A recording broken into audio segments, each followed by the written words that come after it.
आज class 6 chapter 5 को discuss करने वाले हैं। चैप्टर का नाम है measurement of length and motion, कि लेंथ को और किसी भी ऑब्जेक्ट के मोशन को कैसे हम मेज़र कर सकते हैं। तो शुरुआत हम लेंथ से करेंगे। ये वो मेज़रिंग टेप है जिसका यूज़ टेलर कपड़ों की लंबाई, क्लॉथ्स की लेंथ को मेज़र करने के लिए यूज़ करते हैं। और ये वो मीटर स्केल है जिसका इस्तेमाल ज्योमेट्री बॉक्स में किया जाता है, जो ज्योमेट्री बॉक्स में होता है, ज्योमेट्री बनाने में इस्तेमाल होता है। इसके अलावा इस चैप्टर में हम बात करने वाले हैं स्टैंडर्ड यूनिट्स की। स्टैंडर्ड यूनिट्स क्या होता है? SI unit. एसआई यूनिट क्या होता है? International system of unit. ये एसआई यूनिट की फुल फॉर्म है। एसआई यूनिट जो है लेंथ का वो मीटर होता है और उसका जो सिंबल है वो स्मॉल एन होता है। सेंटीमीटर को हम सीएम में डिनोट करते हैं और ये सिंबल स्मॉल में ही लिखा जाता है। उसके अलावा जो मीटर स्केल है जो ज्योमेट्री बॉक्स में होता है वो 15 सेंटीमीटर वाला स्केल होता है। उसके अलावा 1 मिलीमीटर क्या होता है, जिसको 1 mm भी कहते हैं। 1 मिलीमीटर वो स्मॉलेस्ट वैल्यू होती है लेंथ की जिसका यूज़ करके हम स्केल में मिलीमीटर, जिसको स्मॉल mm से डिनोट करते हैं। ये मिलीमीटर जो है ये सबसे छोटी वैल्यू होती है लेंथ की, स्मॉलेस्ट वैल्यू होती है लेंथ की, जिसको हम मेज़र करते हैं इस मीटर स्केल की हेल्प से मेज़र कर सकते हैं उसे। 1 किलोमीटर में 1000 मीटर होता है, 1 किलोमीटर में 1000 मीटर होता है और 1 मीटर में 100 यानी 100 सेंटीमीटर होता है और 1 सेंटीमीटर में 10 मिलीमीटर होता है। 1 centimetre is equal to 10 millimetre. 1 inch is equal to कितना सेंटीमीटर होता है? 1 इंच इज इक्वल टू होता है 2.54 सेंटीमीटर। 2.54 सेंटीमीटर। 1 इंच में इतने सेंटीमीटर होते हैं। अगर बात करें कि correct way of measuring length, scales की हेल्प से 15 मीटर की जो स्केल है उसकी हेल्प से क्या सही तरीका है मेज़रमेंट करने का। ये सही तरीका है और ये गलत है। कैसे? जैसे ये एक स्ट्रिप है, इसको पैरेलली एक एंड पे उस स्केल के हिस्से को रखेंगे जहाँ 0 होता है और उसको बिल्कुल सीधा सीधा रखेंगे उस जिस चीज़ को मेज़र कर रहे हैं उसके पैरेलल में, ना कि इस तरह टेढ़ा मेढ़ा जैसे मर्जी रखकर हम मेज़र करेंगे। ऐसा नहीं होता, ये गलत तरीका है। ऐसे प्रॉपर रखकर मेज़र करते हैं। उसके बाद बात करें तो जैसे ये सिचुएशन दे रखा है, एक केस दे रखा है जिसमें स्केल के पैरेलल में एक पेंसिल को रखा है। पेंसिल की ये नोक है। अगर इस पेंसिल की नोक को हम यहाँ से देखते हैं तो हमें इस मीटर स्केल में कहाँ दिखाई देगा? ये 13.5 पे एग्जैक्ट। बट अगर सी पॉइंट यहाँ से हम अपने सिर को इधर रखें, अपनी आँख को, और फिर देखें तो हमें ये पॉइंट यहाँ ना दिखकर थोड़ा सा पीछे दिखेगा। और अगर हम यहाँ से देखते हैं तो थोड़ा सा 13.5 से थोड़ा आगे देखने को मिलेगा। मतलब हमारी मेज़रमेंट गलत हो सकती है सी और ए पोजीशन पे। सही तरीका क्या है कि हम बिल्कुल जिस पॉइंट को हमें देखना है स्केल में, बिल्कुल उसके परपेंडिकुलर, बिल्कुल ऊपर से अगर उसे देखें तो हमें सही पॉइंट देखने को मिलेगा। ये सही पोजीशन है मेज़रमेंट के लिए।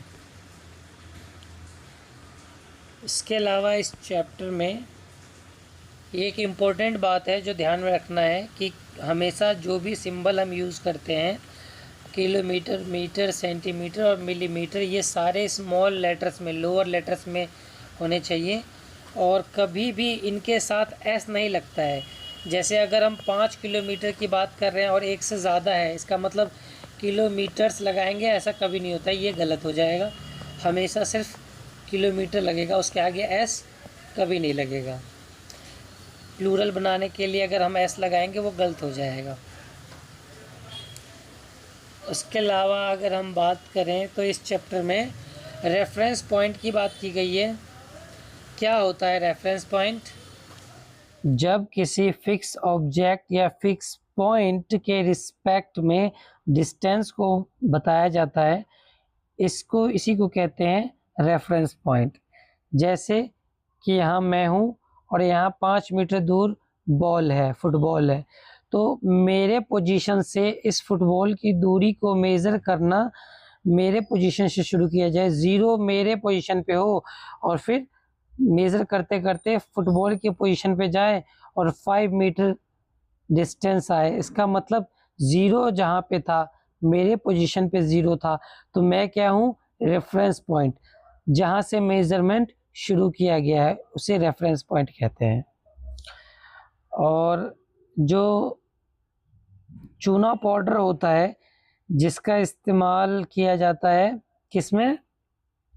कबड्डी वगैरह के ग्राउंड को बनाने के लिए। जैसे ये कबड्डी के ग्राउंड की बाउंड्री वगैरह बनाने के लिए उस जो यूज़ किया जाता है जिस चूना पाउडर का, उसको साइंटिफिकली क्या कहते हैं? लाइमस्टोन कहते हैं।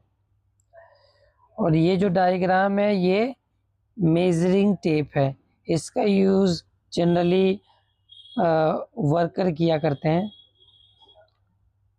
किसी भी चीज़ को मेज़र करने के लिए इसका इस्तेमाल किया जा सकता है। और जैसे कि हमने देखा है इस तरह के स्टोन्स जो कि सड़क के किनारे हाईवेज पे लगे होते हैं, ये क्या होता है? इन्हें किलोमीटर स्टोन कहते हैं। क्यों? क्योंकि ये बता रहा होता है कि जैसे ये देखो लिखा हुआ है दिल्ली 70 किलोमीटर। इसका मतलब ये जो जगह है, जिस जगह पे ये पिलर है, ये स्टोन है, ये स्टोन दिल्ली से भी 70 किलोमीटर दूर है। मतलब ये जो दिल्ली है, यहाँ पे जो जगह का नाम लिखा होता है वो कितना दूर है अभी वो लिखा होता है इस किलोमीटर स्टोन पे। जैसे कि गाड़ी अभी यहाँ मौजूद है, तो दिल्ली का इंडिया गेट दिल्ली अभी 70 किलोमीटर दूर है, बट जब गाड़ी हमारी यहाँ पहुँच जाएगी तो यहाँ पे पिलर इस स्टोन पे क्या लिखा हुआ है? दिल्ली 30 किलोमीटर। इसका मतलब ये दिल्ली अभी 30 किलोमीटर दूर है। वैसे ही जैसे जैसे हम दिल्ली के पास आते जाएंगे, जैसे जैसे ये अगला स्टोन आएगा, हमें उस स्टोन से पता चलता जाएगा कि अभी और कितना डिस्टेंस हमें चलना है, तब जाकर के आएगा दिल्ली आएगा। इस तरीके से हम डिस्टेंस का पता करते हैं जर्नी में। और अब बात करेंगे ऑब्जेक्ट इन मोशन कि कैसे कोई ऑब्जेक्ट मोशन में, हमें पता कैसे चलेगा कि एक ऑब्जेक्ट मोशन में है। तो ये कैसे पता चलता है? अगर पोजीशन चेंज हो रहा हो टाइम के रिस्पेक्ट में या रेफरेंस पॉइंट के साथ टाइम के रिस्पेक्ट में पोजीशन अगर चेंज हो रहा है किसी बॉडी या किसी ऑब्जेक्ट का, तो हम कह सकते हैं वो ऑब्जेक्ट मोशन में है। जैसे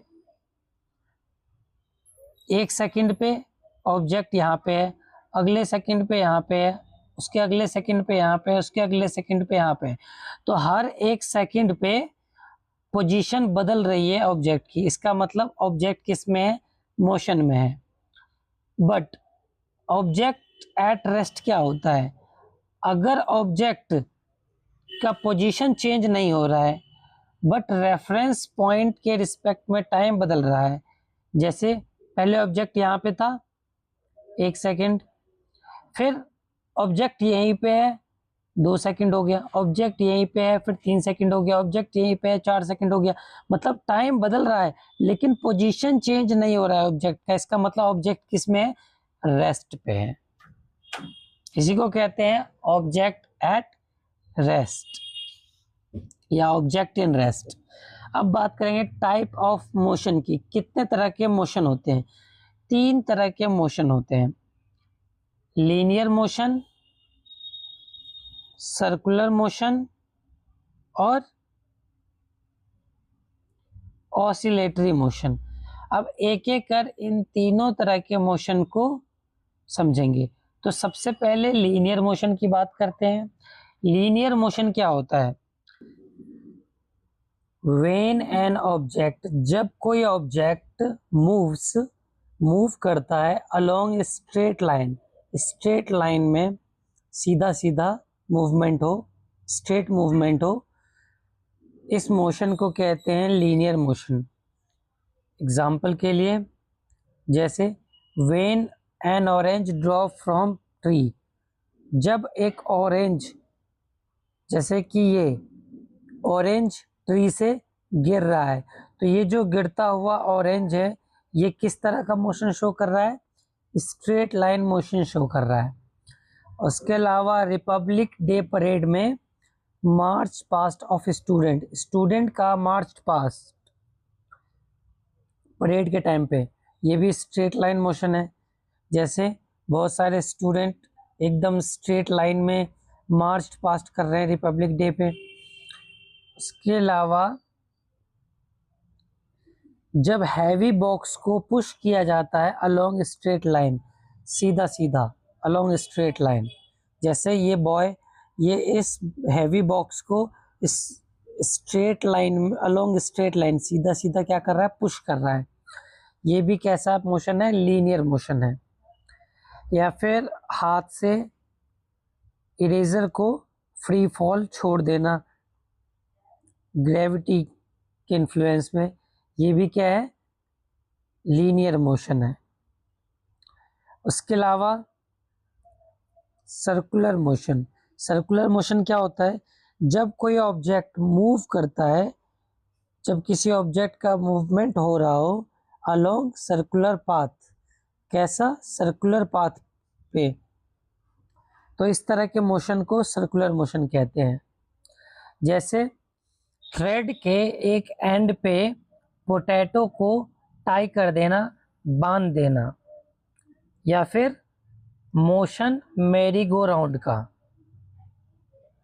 जैसा ये डायग्राम बता रहा है कि थ्रेड धागे के एक एंड पे पोटैटो बांध दिया है एंड सर्कुलर ऑर्बिट पे इसको रोटेट कर रहे हैं, ये सर्कुलर मोशन है इस पोटैटो का।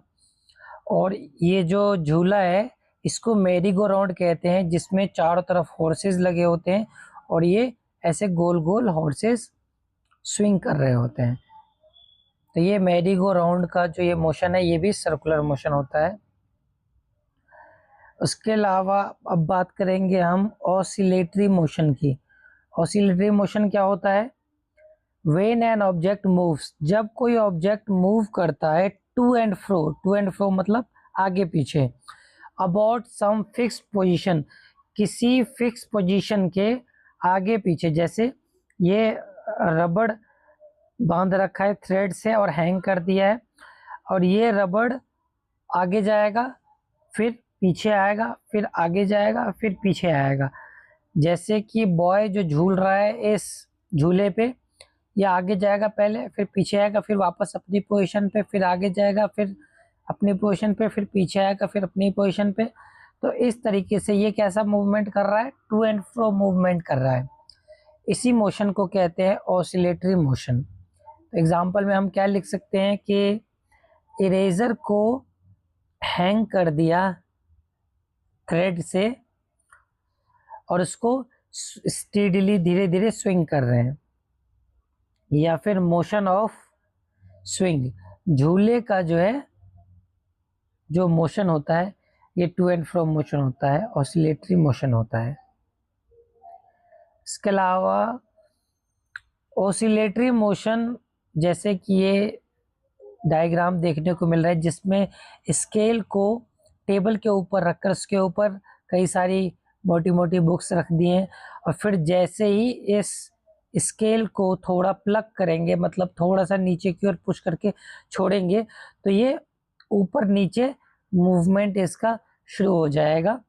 ये भी ऑसिलेटरी मूवमेंट है, टू एंड फ्रो मूवमेंट है। ये पहले थोड़ा ऊपर जाएगा, फिर वापस नीचे, ऊपर नीचे, इस तरीके से ये वाइब्रेट करेगा।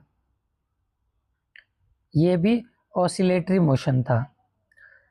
जैसे ये डायग्राम है, इसमें कौन सा सर्कुलर मोशन है, कौन ऑसिलेटरी है, कौन स्ट्रेट लाइन है। जैसे ये लड़की ये इस झूले पे स्ट्रेट डाउन मूव कर रही है, स्लाइड कर रही है, तो ये स्ट्रेट लाइन मोशन हो रहा है यहाँ पे। इसमें ये बच्चे किस तरह का मोशन कर रहे हैं, सर्कुलर मोशन कर रहे हैं। यहाँ कैसा मोशन हो रहा है, ये ऑसिलेटरी मोशन हो रहा है। ये यहाँ पे ये रोप स्किपिंग कर रहा है ये बच्चा, तो ये रोप का मोशन यहाँ किस तरह का मोशन है, सर्कुलर मोशन है। ये इस बार पे, इस लोहे की रॉड पे इधर से उधर और उधर से फिर वापस इधर ये लड़की मूवमेंट कर रही है। तो ये किस तरह का मूवमेंट कर रही है, उधर से इधर की ओर स्ट्रेट लाइन, यहाँ से वहाँ स्ट्रेट लाइन। तो ये स्ट्रेट लाइन मोशन कर रही है लड़की। और ये दोनों बच्चे जो सी सॉ स्विंग कर रहे हैं, झूल रहे हैं, ये किस तरह का मूवमेंट कर रहे हैं, ये टू एंड फ्रो मूवमेंट हो रहा है। पहले ऊपर जा रहे हैं, फिर नीचे, फिर ऊपर, फिर नीचे। तो ये हुआ ऑसिलेटरी मोशन। अब चैप्टर खत्म हुआ। समरी में दो important point, 1 kilometre is equal to 1000 metre, 1 metre is equal to 100 centimetre, 1 centimetre is equal to 10 millimetre. ऐसा यूनिट जो होती है लेंथ की, वो क्या होता है, मीटर होता है, जिसका सिंबल स्मॉल m होता है।